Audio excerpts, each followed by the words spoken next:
Allah Subhanahu wa taala berfirman, "Ana 'inda dhanni 'abdi bi, falyadhun bi 'abdi ma syaa." Sungguhnya aku tergantung persangkaan hambaku. Oleh karenanya hambaku silakan dia berprasangka dengan apa yang dia mau terhadap diriku. Jika dia berbaik sangka berupa kebaikan, maka kebaikan baginya. Jika dia berprasangka buruk, maka keburukan baginya.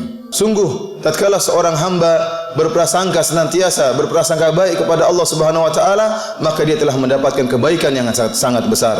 Ibnu Mas'ud radhiyallahu taala anhu pernah berkata, "Ma utiya 'abdun mu'minun qad syai'an khairun min husni dhanni billah."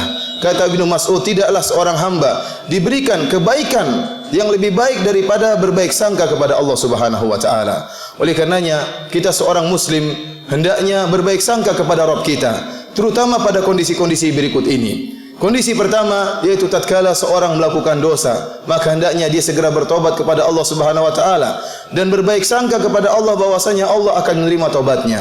Allah Subhanahu wa taala berfirman, "Alam ya'lamu anna Allah yaqbalu taubata 'an ibadihi wa ya'khudhu shadaqat wa anna Allah huwa tawwabur rahim." Tidakkah mereka mengetahui bahwasanya Allah Subhanahu wa taala menerima taubat dari hamba-hambanya, dan Allah Subhanahu wa taala menerima sedekah, dan Allah Subhanahu wa taala dialah Maha penerima taubat dan Maha penyayang. Ingatlah hadis Nabi sallallahu alaihi wasallam. Kata Nabi sallallahu alaihi wasallam, "Adzaba 'abdun dzamban faqala Allahumma ighfirli." Seorang hamba melakukan dosa, kemudian dia berkata, "Ya Allah, ampunilah aku." Maka apa kata Allah Subhanahu wa taala? "Alima 'abdi anna lahu rabban ya'khudhu bidzam wa yaghfiru dzam." Sungguhnya hambaku mengetahui bahwasanya dia memiliki Tuhan yang menyiksa karena dosa dan mengampuni dosa. Ghafartu lahu, maka Allah Subhanahu wa taala pun mengatakan, aku ampuni hambaku ini. Tsumma makatha masyaallah, kemudian hamba ini dalam beberapa waktu tidak bermaksiat, kemudian dia bermaksiat kembali. Fa'adnaba dzamban akhar, terjerumus lagi dalam kemaksiatan. Kemudian dia segera berkata, Allahumma ghfirli, ya Allah ampunilah aku. Maka Allah berkata, alima 'abdi anna lahu rabban ya'khudhu bidzam wa yaghfiru dzam. Sungguhnya hambaku mengetahui bahwasanya dia memiliki Tuhan yang menyiksa karena dosa dan mengampuni dosa-dosa.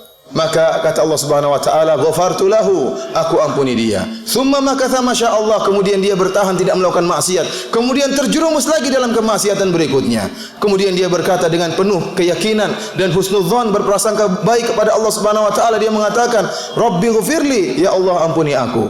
Maka Allah berkata, alima 'abdi anna lahu rabban ya'khudhu bidzam wa yaghfiru dzam. Sungguhnya hambaku mengetahui bahwasanya dia memiliki Tuhan yang menyiksa karena dosa dan mengampuni dosa-dosa.